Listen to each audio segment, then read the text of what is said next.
जय हिंद साथियों, आप सभी का आपके अपने परिवार आसमा सिविल एकेडमी के इस डेली करंट अफेयर्स पे मैं इशार अहमद आप सभी का पुरजोर स्वागत करता हूं और आशा करता हूं कि आप सभी स्वस्थ हैं और बिल्कुल मस्त हैं। मेरे प्रिय साथियों, आज हम पढ़ेंगे 14 फरवरी। कौन सा दिन?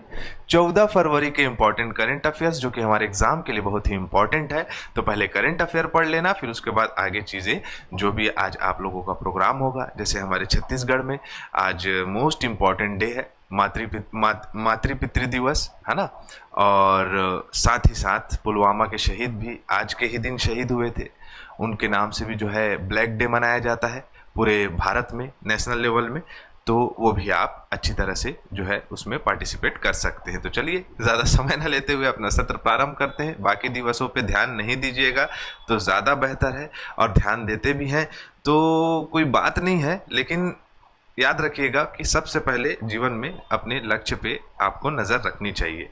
आइए, लेखक क्या कहलाता है? कह रहा है कि सफलता का रहस्य एक ही है, गिरकर फिर से उठना। जीवन में अप एंड डाउन्स आते रहेंगे, हमेशा बोलता हूं मैं आपको, कभी अप एंड कभी डाउन। तो इसका मतलब ये नहीं है कि आप सफलता की, आपके मन में जो लालसा है, आपके मन में जो सफलता के लिए एक प्रेम है, वो खत्म ना हो जाए। इसीलिए अपनी कंसिस्टेंसी पे ज़्यादा ध्यान दीजिए, डिसिप्लिन्ड रहिए, और डिसिप्लिन्ड रहेंगे तो आप कंसिस्टेंट रहेंगे। तो इसीलिए सफलता का जो आपने मन में एक विश्वास ठाना है, उसकी निरंतरता हमेशा बरकरार रखें। ठीक है, तो चलिए ज़्यादा समय ना लेते हुए अपना सत्र प्रारंभ करते हैं। लास्ट टाइम मैंने प्रश्न पूछा था, केंद्रीय मंत्रिमंडल ने आयकर विधेयक, इनकम टैक्स बिल को मंजूरी दे दी है। नया आयकर विधेयक किस अधिनियम की जगह लेगा? मोस्ट इंपॉर्टेंट मेरे प्रिय साथियों, जैसा कि आप सभी जानते हैं कि इनकम टैक्स का जो प्रावधान है वो 1960 है ना, 1961 सॉरी, आयकर अधिनियम 1961 के तहत जो है आपका बनाया गया था। अब इसमें जो है क्या करा जा रहा है, परिवर्तन किया जा रहा है। फौजिया ने बिल्कुल सही जवाब दिया है। वेरी गुड, फौजिया नई नजर आ रही है। Welcome to Aasma civil academy. ठीक है, उसके बाद है शशि टंडन ने जवाब दिया है, इनकम टैक्स एक्ट 1961 का ये क्या करेगा, स्थान लेगा। Very good. ठीक है, चलो 14 फरवरी को कौन सा दिवस मनाया जाता है? ठीक है, चलो ऑप्शन में देख सकते हो, थोड़ा सा फनीएस्ट लगेगा लेकिन क्या करूं, रखना पड़ा। ठीक है, पहला है ब्लैक डे, जो कि हमारे देश के जो है जवान इस दिन 40 के लगभग आसपास जैसे मोहम्मद का शिकार हो गए थे। अभी तक के इसका खुलासा हुआ नहीं है। खैर, आ जाते हैं हम वैलेंटाइन डे पर। तो ये दोनों दिवस मनाया जाता है, तो आप लोग इस पे जो है ज़्यादा बल दें और 1 मिनट का मौन रखें और शोक मनाएं। बाकी वैलेंटाइन डे जिसको मनाना रहता है वो मना के ही रहता है। ठीक है, चलो वैलेंटाइन डे क्यों मनाया जाता है? एक्चुअली मेरे प्रिय साथियों, रोम में ना सैनिकों को क्या नहीं करने दिया जाता था, तो शादी नहीं करने दिया जाता था। प्यार का विरोध करता था वहां का शासक। ठीक है, तो इस बीच में एक संत हुए, एक दार्शनिक हुए, जिन्हें वैलेंटाइन के नाम से जाना जाता था। उनको आज के दिन 14 फरवरी के दिन जो है फांसी की सजा दे दी गई थी, 14 फरवरी 269 को। तो इस दिन जो है मनाया जाता है, उनके मृत्यु के दिन को क्या मनाया जाता है, वैलेंटाइन डे मनाया जाता है। और जैसे कि मैंने बताया कि 14 फरवरी 2019 आतंकी हमला हुआ था पुलवामा क्षेत्र में, जिसमें 40 सीआरपीएफ के जवान शहीद हो गए थे, है ना। तो ये भी हमारे लिए सबसे ज़्यादा महत्वपूर्ण है। तो दोनों को मैंने रख दिया है, लेकिन कोई इसका कॉन्फ्लिक्ट ना बनाए। ठीक, चलो आ जाओ। निम्नलिखित में से किसने एम्स नई दिल्ली में सृजनम नामक भारत का पहला स्वदेशी स्वचालित जैव चिकित्सा अपशिष्ट उपचार संयंत्र लॉन्च किया है? तो क्या है भाई ये सृजनम? पहले बता दूं मैं कि केंद्रीय मंत्री जितेंद्र सिंह ने इसे स्टार्ट किया है। कहाँ? तो एम्स दिल्ली में।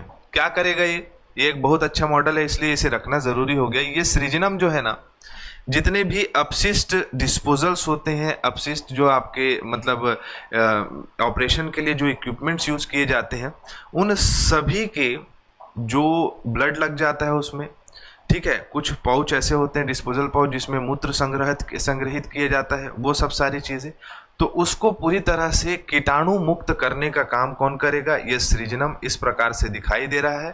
ये ऐसा रिंग तैयार किया गया है। इस रिंग में सारे जो आपके मतलब मल मूत्र से और आपका मतलब खून से लगे औजार हो गए और डिस्पोजल्स हो गए, इसमें ला के डाल दिया जाएगा। ये अपनी हीटिंग कैपेसिटी से उसके सारे कीटाणुओं को क्या कर देगा? हटा देगा, और हटाने के बाद जो है उसे क्लीन कर देगा। तो इसका नाम क्या है? सृजनम। अब क्या है इसकी विशेषता, क्या है इसके फायदे, क्या है इसे रखने के? तो ये क्या है? ऑटोमेटिक है, स्वचालित है, ठीक है। दूसरा क्या है कि अपशिष्ट सुरक्षण के लिए जो है ये निपटारा करेगा। जितने भी अपशिष्ट रहेंगे उसको क्या कर देगा?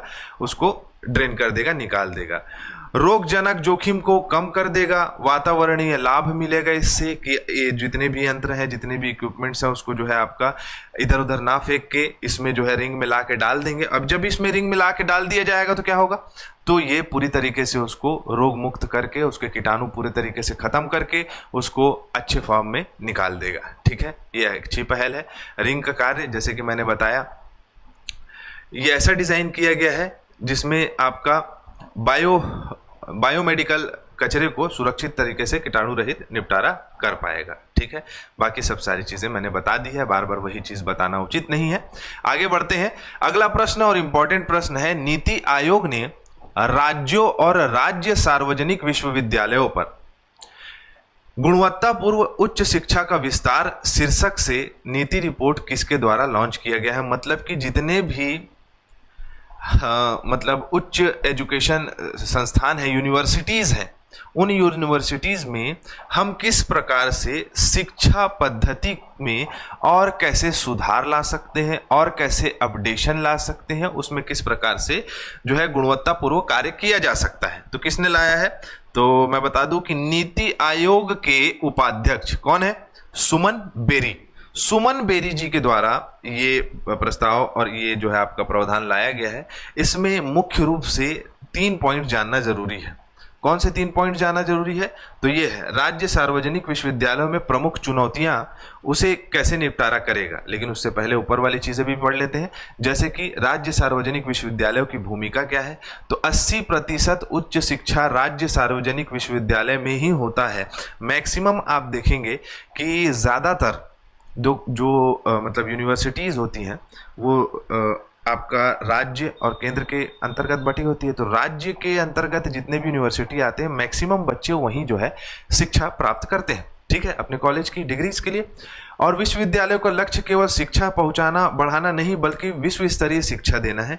हर एक कॉलेज, हर एक स्कूल, हर एक जो आपका कहा जा सकता है कि जो टॉप बॉडी होती है, हम कॉलेज की बात करें तो कॉलेज में आ जाते हैं, क्षमा चाहूँगा, जो कॉलेजेस की टॉप बॉडीज रहती है, जैसे कि मान के चलिए बिलासपुर यूनिवर्सिटी, उसके अंडर जो है आपका CMD कॉलेज भी आता है, DP कॉलेज भी आता है, SBR कॉलेज भी आता है। इन सभी कॉलेजेस के को अलग अलग क्या है नियमावली प्रदान की गई है कि आप जो है अपने इस मतलब कॉलेज के अंदर जो है आप कैरियर काउंसलिंग का प्रोग्राम कराएं। आप मतलब जितने भी बाहरी कंपनियां हैं, बड़ी कंपनियां हैं, उनके जो है आपका कंपनियों के माध्यम से, प्लेसमेंट एजेंसी के माध्यम से ये सब सारी चीज़ें जो आपका जॉब रेफरेंस के लिए जो है कराई जाती है ना। तो ये बहुत ही इम्पोर्टेंट हो जाता है, ठीक है। तो आ जाते हैं हम जिन 3 चुनौतियों के बारे में बात कर रहे हैं। पहला तो है वित्तीय समस्याएं।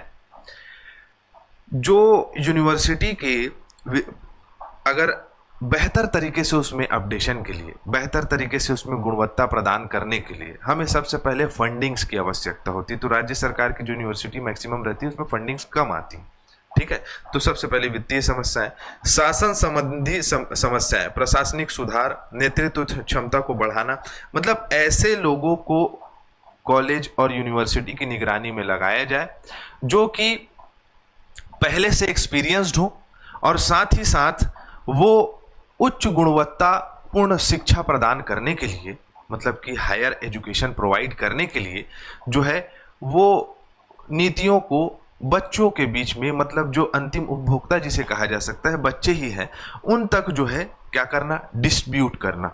समझ रहे हो, डिस्ट्रीब्यूट करना, क्लियर। क्षमता निर्माण, अब क्षमता निर्माण में आ जाता है कुलपति, शिक्षक, कर्मचारी, इन सभी लोगों को बेहतर जो है आपका प्रशिक्षण प्रदान करना कि आखिरकार आपको करना क्या है, जो रूढ़िवादी काम हो रहा है उसको हटा के अपना जो नया चीज ला सकते हैं उन नई चीजों पे जो है काम करना। जैसे कि नई दिल्ली में केजरीवाल जी के सरकार में मैक्सिमम जितने भी स्कूल टीचर्स थे और स्कूल स्टाफ जो थे उनको प्रॉपर ट्रेनिंग के लिए अब्रॉड भेजा गया था, है ना। उस नीति का नाम है पहल या कुछ ऐसे कुछ नाम है, याद नहीं आ रहा मुझे। तो उसके माध्यम से दिल्ली में जो शिक्षा प्रणाली है उसमें काफ़ी सुधार आया था। वो जब अब्रॉड से, बाहर से, अमेरिका से सीख के आए तो एक नई नीति सामने देखने को मिलती है। क्लियर। चलो, अगर नीति आयोग की बात करें तो 1 जनवरी 2015 को इसका गठन हुआ है, योजना आयोग का स्थान लिया है। ये नई दिल्ली में मुख्यालय है, नरेंद्र मोदी जी इसके अध्यक्ष हैं, उपाध्यक्ष इसके सुमन बेरी जी हैं, ये दिखाई दे रहे हैं, सुमन berry vice chairman of NITI Aayog. ये नीति आयोग के बारे में पूरी मतलब इसका स्ट्रक्चर है, इस पर भी चर्चा कर लेते हैं। नीति आयोग क्या है? एक संवैधानिक निकाय है जो कि आर्टिकल 75(3) के तहत जो है लाया गया था 2015 में। नीति आयोग के कार्य क्या है? तो नवाचार, अनुसंधान करना, मतलब नीतियों को लोगों के बीच में आपका पहुंचाना, राज्य और केंद्र के बीच सहयोग करना, नीति और योजनाओं का क्रियान्वयन करना, है ना, ये सब इनका कार्य है। संसाधनों का बेहतर तरीके से उपयोग करना। इसके अंतर्गत प्रमुख पहल है जैसे प्रधानमंत्री गरीब कल्याण योजना, आत्मनिर्भर भारत अभियान, राष्ट्रीय डिजिटल स्वास्थ्य मिशन, स्वच्छ भारत अभियान, ये राष्ट्रीय डिजिटल स्वास्थ्य मिशन, और इसी में ही एक था NDLM, national digital literacy mission. इसमें भी प्रॉपर लोगों को डिजिटल लिटरेसी प्रोवाइड कराई जा रही थी, मतलब कंप्यूटर प्रशिक्षण जिसे कहा जा सकता है वो भी कराया गया।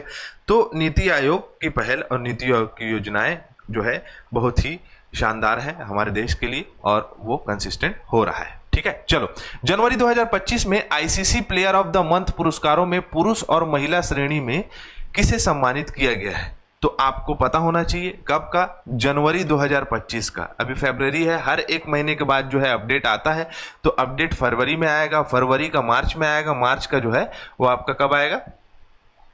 अप्रैल में आएगा। ठीक है। तो कौन कौन बने हैं? तो जोमेल वॉरिकन और बेथ मुनी, ठीक है, ये दोनों बने हैं। बेथ मुनी जो है वो ऑस्ट्रेलिया की महिला क्रिकेट टीम की खिलाड़ी है। इन्होंने एसेज मैच में अच्छा प्रदर्शन किया था और शानदार डिफेंड किया था जो आपका इंग्लैंड के खिलाड़ियों को। और जोमेल वॉरिकन, इन्होंने जो पाकिस्तान के खिलाफ टेस्ट मैच सीरीज में काफ़ी अच्छा प्रदर्शन किया था, मतलब काफ़ी अच्छा प्रदर्शन के अंतर्गत इन्होंने काफ़ी सारे विकेट ले लिए थे। पाकिस्तान से वेस्ट इंडीज 1990 के बाद जो है मेरे प्रिय साथियों अब जीता है। ठीक है। तो उसमें ये जोमेल वॉरिकन का जो है काफी अच्छा योगदान रहा है। क्लियर। चले आगे।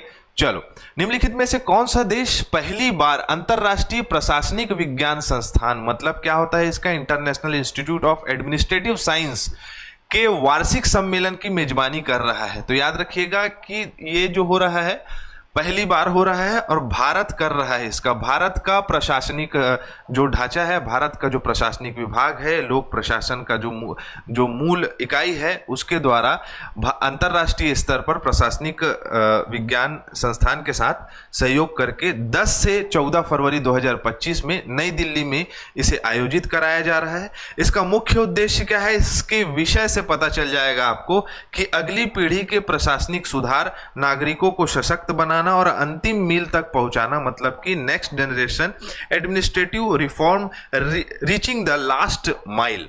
मतलब मेरे प्रिय साथियों, प्रशासन एक बहुत ही महत्वपूर्ण इकाई है, बहुत ही इंपॉर्टेंट बॉडी है हमारे देश या किसी भी चीज को चलाने के लिए। अगर आप किसी देश में हैं तो देश में प्रशासन होगा, अगर राज्य में है तो राज्य में प्रशासन होगा, राज्य में अगर आप जिले में है तो जिले के प्रशासन को देखेंगे, आप मोहल्ला है तो मोहल्ले के प्रशासन को देखेंगे। जैसे कि अभी वर्तमान में नगरीय निकाय चुनाव हुआ, पार्षद के प्रत्याशी जो है आपके इर्द गिर्द जो है चुनाव और वोट की मांग कर रहे होंगे, तो वही जो है आपको प्रशासन तक के पहुंचाएगा। मतलब कि जितनी भी प्रशासनिक सुविधाएं होती हैं, पार्षद उसको आपके बीच में लाता है। जैसे कि आपका बेटी पढ़ाओ बेटी बचाओ आपका योजना है। साथ ही साथ अगर हम बात करें तो जो महतारी वंदन योजना में 1,000 रुपये सबको महिलाओं को मिल रहा है, तो उन चीज़ों को प्रशासन तक पहुंचाने की इकाई कौन होती है? तो प्रशासन तक पहुंचाने की इकाई पार्षदों लोग, मतलब जो मतलब हमारे क्या होते हैं,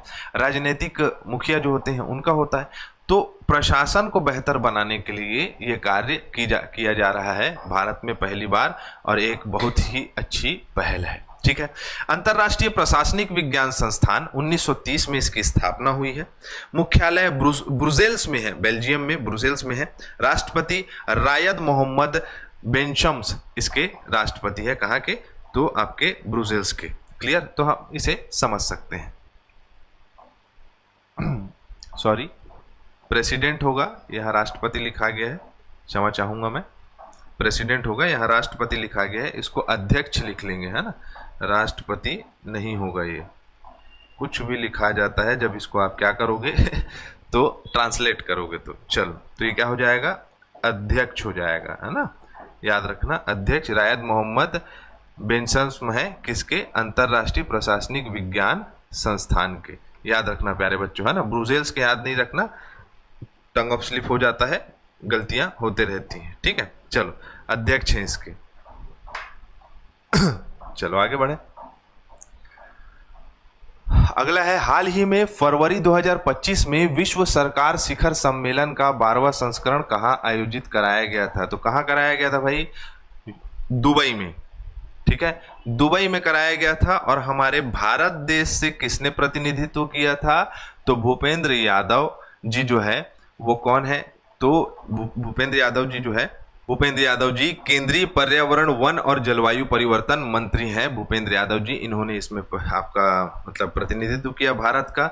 और भविष्य की सरकारों को आकार देना और लोगों तक सरकार की सारी, सरकार इन द सेंस गवर्नमेंट में कैसी कैसी चीज़ें होनी चाहिए, गवर्नमेंट का कार्य क्या है, सारी अवसंरचना या सारे जो इसके कहा जा सकता है बॉडीज़ को अच्छे तरीके से जो है एक्सप्लेन किया गया इसमें, इस सभा में। और साथ ही साथ अवेयर भी कराया गया यूथ को कि आप किस प्रकार से अपनी सरकार का चयन करें।